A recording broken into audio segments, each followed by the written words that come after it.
There are people in this world who crave authority they never earned. You know the type. They appoint themselves the judge, jury, and executioner of their own tiny kingdoms, whether it's an office, a Facebook group, or in this case, a quiet suburban neighborhood. In the perfectly manicured paradise of Willow Creek, that person was a woman we'll call Carol. She was the self-proclaimed queen of her cul-de-sac, the head of the neighborhood watch, and a walking, talking source of opinions nobody asked for. One gorgeous Saturday afternoon, Carol decided things were just a little too peaceful. She spotted what her brain immediately flagged as a threat to her perfect world, a teenager she'd never seen before.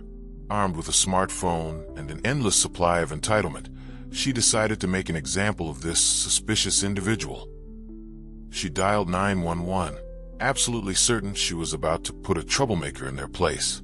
What Carol didn't know was that her call would summon an authority she could have never seen coming. Her attempt to enforce her petty rules was about to backfire in the most spectacular way imaginable, because the girl she targeted was the police chief's daughter. If you're ready for some sweet, sweet justice, do me a favor and hit that like button. It really helps the channel. Now let's get into it. First OF, let's be clear from the jump. The story you're about to hear is a dramatization. It's inspired by very real problems, racial profiling, and the abuse of 911, but the specific people and events are fictional, created to tell a powerful story. Section 1, the setup. Our story really kicks off with Maya. At 17, Maya was the kind of person who moved through the world with a quiet confidence. She was thoughtful, incredibly smart, and had an artist's soul that saw beauty in everyday things. Her sketchbook was basically attached to her hand, filled with charcoal drawings of everything from old oak trees to the way sunlight hit a cracked sidewalk. She and her mom had moved to Willow Creek just a few months earlier for some peace and quiet. Her mom had a demanding new job, and Maya was just soaking up the last few weeks of summer before starting senior year at a new high school. On the surface, Willow Creek was the suburban dream. The lawns were all the same shade of emerald green, the flower beds were color-coordinated, and the houses stood in neat, polite rows. But just under that pristine surface was an undercurrent of intense scrutiny. This was a place of whispering curtains and watchful eyes, where misplaced trash could become a week-long scandal. And at the very center of that gossip web was Carol. Carol wasn't just a resident. She was an institution she built herself. As the HOA president and the self-appointed general of the neighborhood watch, she saw herself as the sole guardian of Willow Creek's property values and moral code. She walked her golden retriever with binoculars around her neck, not for bird watching, but for spotting neighborhood infractions. She was famous for leaving passive-aggressive notes on people's mailboxes, and once tried to find a family because their kid's laughter was, in her words, disrupting the neighborhood's ambience. Most people thought she was a joke, a nuisance you just had to put up with, but no one had ever really challenged her, so her sense of power had just grown and grown. The day it all went down was picture perfect. The sky was a brilliant blue, and a soft breeze rustled through the maple trees. It was the kind of slow, peaceful day just begging for a sketchbook. Maya had taken hers to a small parquet at the entrance of the subdivision. It wasn't much, just a couple of benches, a perfect square of grass, and a big decorative fountain. She found a spot under a shady tree, put on her headphones, and started drawing the water cascading over the stone. She was totally lost in her own world, a perfect picture of teenage peace, completely unaware she was being watched. Section 2, the confrontation. From her living room bay window, which gave her a perfect view of the neighborhood entrance, Carol saw her, a new face, a young, black girl, sitting alone. Carol's internal programming, built on years of suspicion and prejudice, kicked into high gear. Doesn't belong. What's she doing here? She looks suspicious. In Carol's world, different meant dangerous, and Maya's very presence was a glitch in the system. She didn't see a young artist enjoying a nice day. She saw a problem that needed to be solved. By her. With a huff, she slammed her teacup down, slipped on her walking shoes, and marched out the door. It was her signature power walk, a brisk stride that announced to the world she was on a mission. She didn't approach Maya with a friendly hello or a welcoming smile.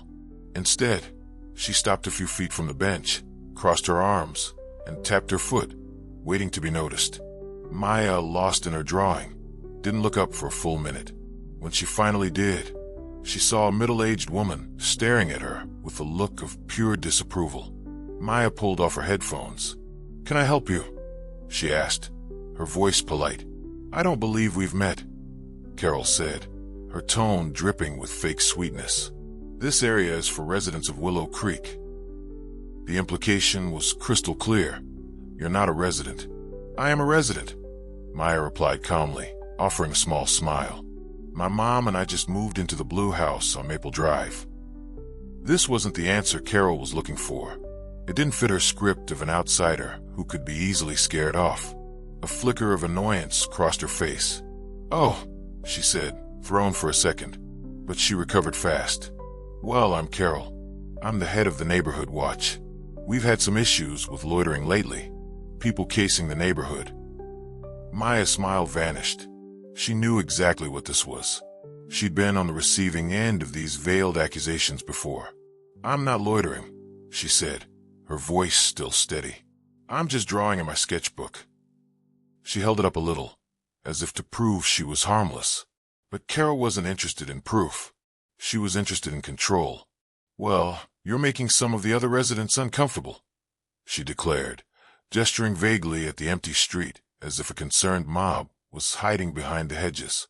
"I think it would be best if you just moved along." Section 3. The Escalation. Maya's politeness was like gasoline on the fire of Carol's ego.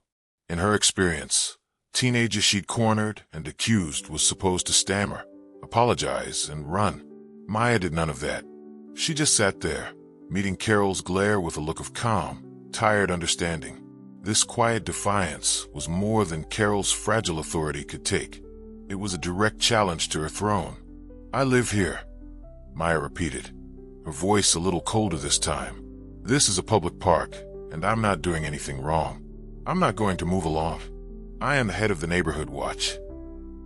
Carol's voice shot up, cracking the afternoon quiet. "I am responsible for the safety of this community, and your presence is a security issue. I need to see some ID to prove you live here." Maya almost laughed.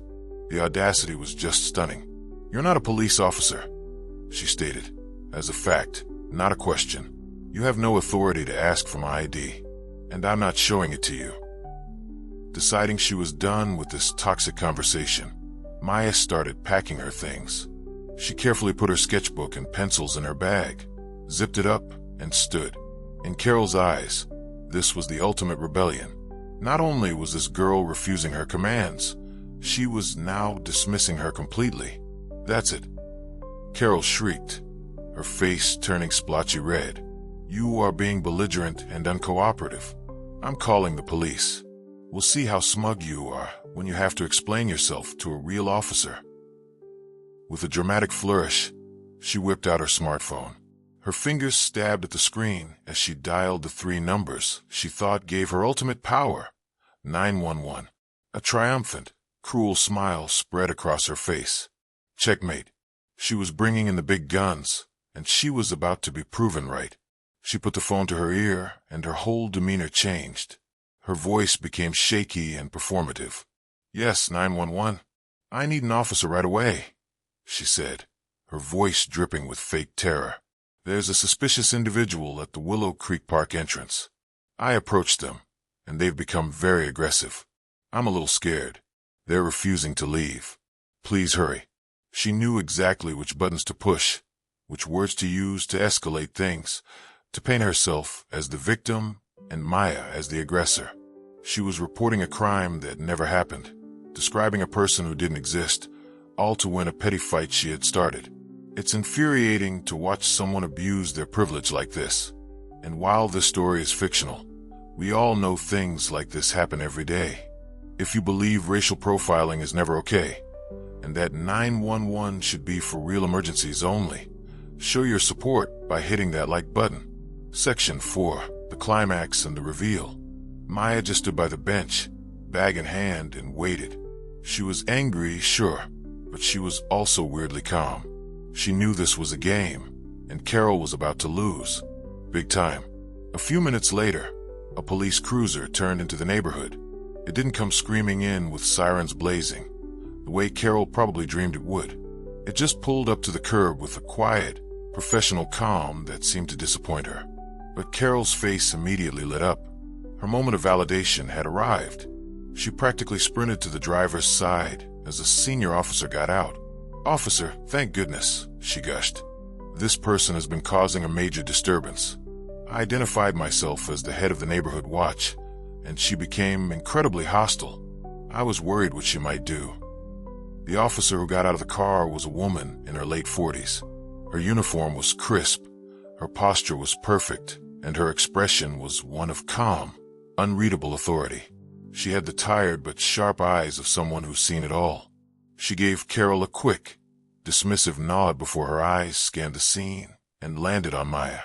And then the entire afternoon shattered. The officer's stern, professional face broke into a wide, warm smile. "Maya, what's going on?" she asked, her voice full of motherly warmth. "I thought you were going to be home working on that art project." Carol froze. Her mouth, which had been open and ready to launch another round of accusations, just hung there. She looked from the officer to Maya, and back again. The gears in her brain were grinding, trying to make sense of this impossible twist. Maya smiled back at the officer, a real, relieved smile this time. "Hey, Mom," she said, her voice light. I just came out to get some fresh air. Then I got a little interrupted." The word just hung in the air, electric. "Mom." Carol's eyes darted to the officer's uniform, really seeing it for the first time. She saw the insignia on the collar, the decorated stripes on the sleeve, and the nameplate on the chest. It didn't just say officer. It read, Police Chief. The blood drained from Carol's face. The smug victory evaporated, replaced by a sickening wave of pure horror. She had just called 911, lied about a belligerent suspect, and demanded the police remove a young woman from a park, and that young woman's mother was the head of the entire police department.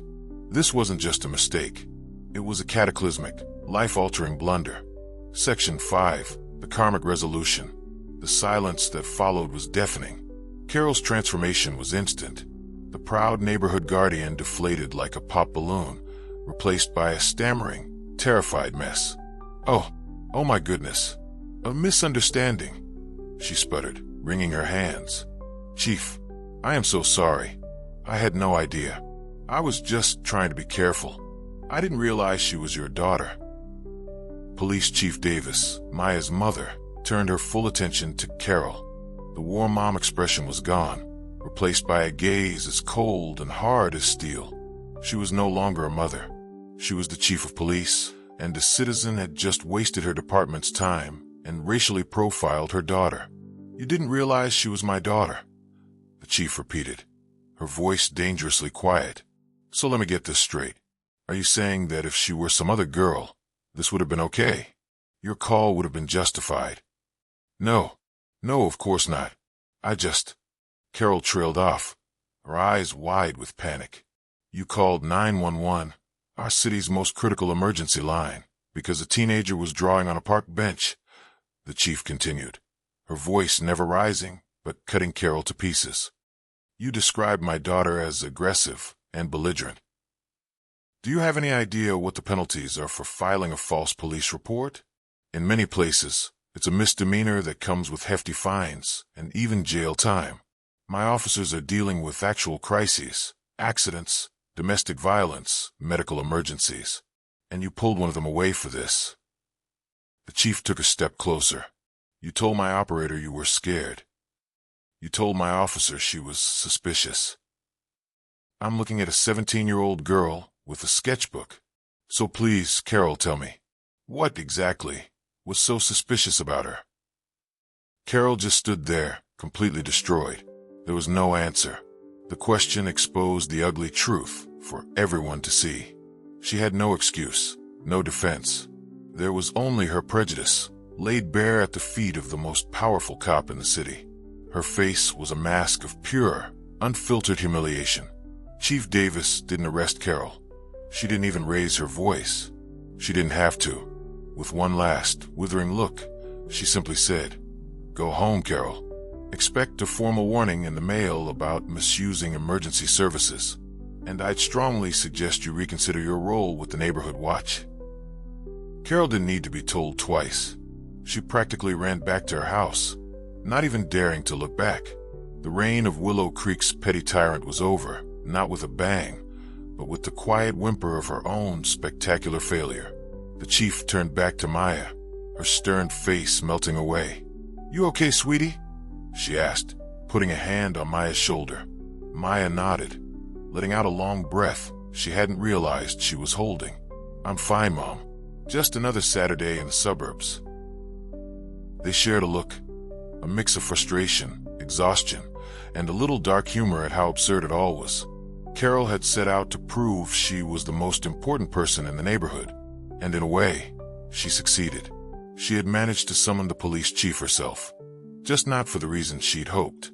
She wanted to teach a lesson, but instead, she got one she would never, ever forget. Instant karma, served cold, right on her own perfectly manicured lawn. What do you think should be the penalty for people like Carol who abuse 911 for racist reasons? Let us know your thoughts in the comments. And for more stories where entitlement gets a reality check, make sure you subscribe to the channel and hit that notification bell so you never miss an upload. Thanks for watching. Check out our other stories.